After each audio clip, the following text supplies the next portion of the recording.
अरे केशव, ये सड़ा सा बैग इसका रखा है यहाँ पे, हटाओ इसे यहाँ से। अरे शिखा, ये क्या बदतमीजी है? बदतमीजी क्या, ये बैग इसका कितना गंदा बैग है। कौन आया घर में? वो माँ का बैग ही है, माँ ही हुई है ना। माँ आई हुई है? पर क्यों, क्या जरूरत है यहाँ पे आने की? और तुम्हारी माँ यहाँ पे बिना बोला आ कैसे गई यहाँ? तभी मैं सोचूं ये सड़ा हुआ बैग किसका है, तुम्हारी माँ का ही हो सकता है ऑफ कोर्स। अरे तो क्या हो गया, वो आ गई तो खैर कोई बात नहीं। तुम एक काम करो, ये बैग ना उनके कमरे में रख दो ले जाकर। के कमरे में? उनका कौन सा कमरा आ गया? देखो केशव, सीधी साफ बात, तुम्हारी माँ इस घर में नहीं रहेगी, समझे तुम? उसे बोल दो कि अभी ये अपना उठाए और निकले यहाँ से।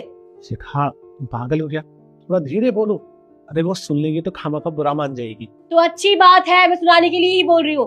और मैं अच्छी से समझ गई हूँ तुम्हारी माँ यहाँ क्यों आई है। तुम्हारे छोटे भाई की शादी हो गई है, बहू रानी आ गई होगी, और पक्का उन्होंने माँ के कान भरे हैं कि वहां जाओ अपने अमीर बेटे के पास, बहुत पैसा है उसके पास, जाके उसे परेशान करो। और उसकी बहू को भी, है ना, अच्छे से जानती हूँ, वो सेवा नहीं कर सकते तो मैं भी सेवा नहीं कर सकती। मुझसे कोई उम्मीद मत रखना तुम। अरे शिखा, ऐसी बातें क्यों कर रही हो तुम? ऐसा कुछ भी नहीं है। वो बस आई है, कुछ दिन रुकेंगी और उसके बाद चली जाएंगी बस।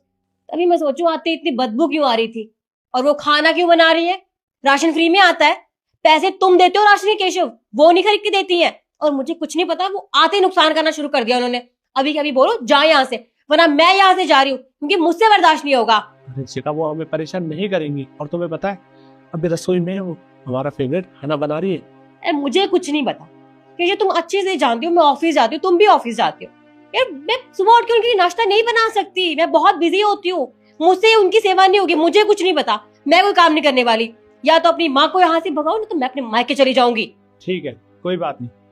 तुम चाहती हो ना कि माँ जी अपनी नहीं रहे, तो मैं उनको बुला देता हूँ, तुम खुद उससे बात कर लो। ठीक है, मुझे कोई दिक्कत नहीं है, मैं कर लूंगी बात। बुलाओ अपनी माँ को। माँ जरा बाहर आइए। धर्मशाला समझा हुआ है हमारे घर, संभाल। माँ आप आई हुई है? मुझे लगा मेरी सास आई है। आपने मुझे फोन क्यों नहीं किया आने से पहले? फोन किया तो था, पर तूने कहा कि तू बिजी है, बाद में बात करेगी, इसलिए मैंने दामाद जी के पास फोन किया और दामाद जी मुझे स्टेशन लेने के लिए आ गए। अरे काफी टाइम हो गया था, मन कर रहा था तुझसे मिलने का, तुझे देखने का, इसलिए बस कुछ दिन यहाँ रहने के लिए चली आई। पर मुझे नहीं पता था कि मेरा यहाँ आना तुझे अच्छा नहीं लगेगा। मैं चली जाती हूँ यहाँ से। अरे माँ ऐसी बात नहीं है, मुझे लगा मेरी सास आई है इसलिए मुझे गुस्सा आ गया था। वैसे काम की वजह से इतना बर्डन है कि गुस्से में ये सब बोल दिया। आपको नहीं बोला था, इनकी माँ को बोला था। सास से क्या मतलब है तेरा? माँ तो माँ होती है ना,